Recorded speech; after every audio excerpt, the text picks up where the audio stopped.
There's a lot of homophobia in this world.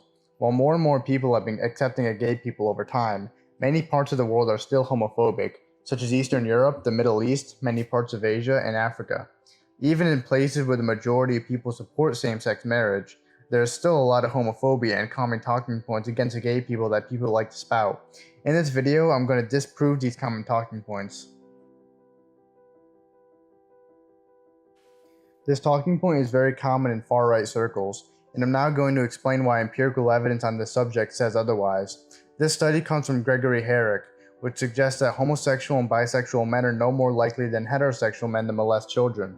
They say that the empirical research does not show that gay or bisexual men are any more likely than heterosexual men to molest children.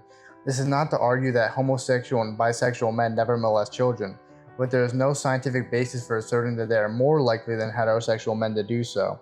And as explained above, many child molesters cannot be characterized as having an adult sexual orientation at all. They are fixated on children. The same result was found in a study by Harvard Health Publishing, which said that consensus now exists that pedophilia is a distinct sexual orientation, not something that develops in someone who is homosexual or heterosexual. Some people with pedophilic urges are also attracted to adults, and may act only on the latter urges. Because people with pedophilic urges tend to be attracted to children of a particular gender, they are sometimes described in the literature as heterosexual, homosexual, or bisexual pedophiles. Roughly 9 to 40% of pedophiles are homosexual in their orientation toward children, but that is not the same as saying they are homosexual. Homosexual adults are no more likely than heterosexual to abuse children. If anything, some research has shown that the adult heterosexual male is more of a risk to an underage child than an adult homosexual male, according to the Archives of Sexual Behavior. They say a random sample of 175 males convicted of sexual assault against children was screened with reference to their adult sexual orientation and the sex of their victims. The sample divided fairly evenly into two groups based on whether they were sexually fixated exclusively on children or had regressed from peer relationships. Female children were victimized nearly twice as often as male children. All regressed offenders, whether their victims were male or female, were heterosexual in their adult orientation. There were no examples of regression to child victims among peer-oriented homosexual males. The possibility emerges that homosexuality and homosexual pedophilia may be mutually exclusive, and that the adult heterosexual male constitutes a greater risk to the underage child than does the adult homosexual male. The distinction between homosexual and heterosexual child molesters relies on the premise that male molesters of male victims are homosexual in orientation. Most molesters of boys do not report sexual interest in adult men, however, according to the National Academy's Press. In this section, I'm going to go over two studies which have found different results from what I have shown, and I'm going to discuss their methodological flaws. An article from the Family Research Council titled "Homosexuality and Child Abuse" attempts to prove that homosexuality and pedophilia are linked. In reality, this article is hugely flawed. For starters, they cite Freud 1989, which contradicts their claim, something the FRC conceded. The abstract of the study literally says, "Findings indicate that homosexual males who preferred mature partners responded no more to male children than heterosexual males who preferred mature partners responded to female children." I can't go on about how every single study they cite is methodologically flawed, so I'm just going to link in the description the response to the article written by Gregory Herrick, which goes study by study criticizing the methodologies. Gregory Herrick has also responded to his studies. To quote Herrick, "Cameron's group sampling technique, survey methodology, and interpretation of results reveals at least 6 serious errors in their study. The presence of even one of these faults would be sufficient to cast serious doubts on the legitimacy of any study's results. In combination, they make the data virtually meaningless." To describe the 6 errors in Cameron's study briefly, his sample was not national in scope, his response rate was unacceptably low, his conclusions were based on subsamples that were too small to permit of reliable analysis, the validity of the questionnaire items is doubtful, the interviewers may have been biased and may not have followed uniform procedures, and the Cameron Group's biases were publicized to potential respondents while the data was being collected. Like Herrick said, even having one of these being the case would be enough to doubt the legitimacy of the study, but all of these flaws existing in the study make it pretty much worthless. Some homophobic individuals are advocates of conversion therapy. Conversion therapy is a terrible practice with no professional backing and only increases suicide attempts and depression. For starters, the BACP in a statement showed that conversion therapy was condemned by essentially every single medical institution in the UK, with reasons provided. In addition, the APA conducted a very high quality and comprehensive report on the effectiveness of CT, and they say the following. We conclude that there is a lack of scientifically sound research on the safety of SOCE. Early and recent research provides no clear indication of the prevalence of harmful outcomes among people who have undergone efforts to change their sexual orientation or the frequency of occurrence of harm because no study to date of adequate scientific rigor has been explicitly designed to do so. However, studies from both early and recent periods indicate that attempts to change sexual orientation may cause or exacerbate distress and poor mental health in some individuals, including depression and suicidal thoughts.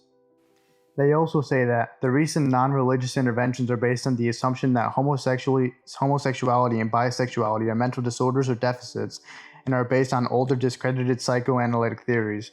Some focus on increasing behavioral consistency with gender norms and stereotypes. None of these approaches is based on a credible scientific theory, as these ideas have been directly discredited through evidence or rendered obsolete. This study is often used by CT advocates to prove that CT is effective. In reality, this study is methodologically flawed.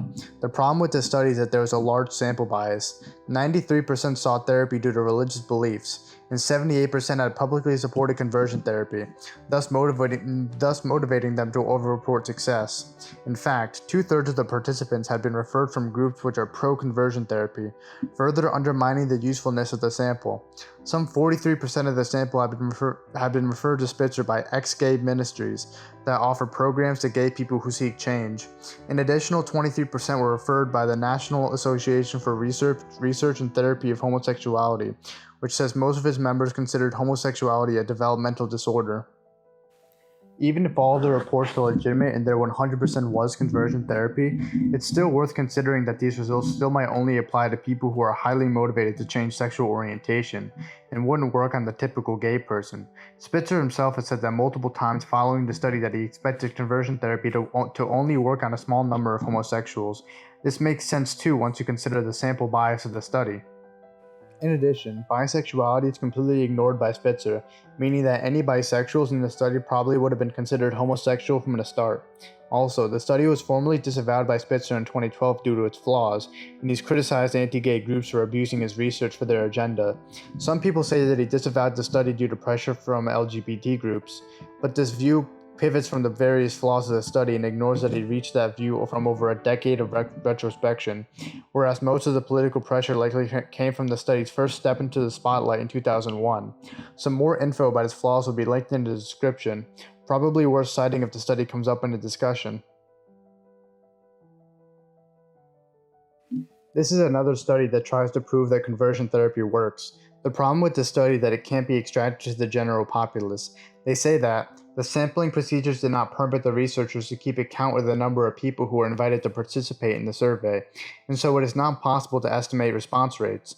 Thus, it is important to keep in mind that the results of the survey cannot be meaningfully generalized beyond the present sample. The survey also does not allow us to draw conclusions about what percentage of dissatisfied homosexually oriented people who experience conversion therapy find it helpful or unhelpful. All we can confidently conclude is that the survey enabled us to find out more about the beliefs and attitudes of the specific sample of dissatisfied homosexually oriented people.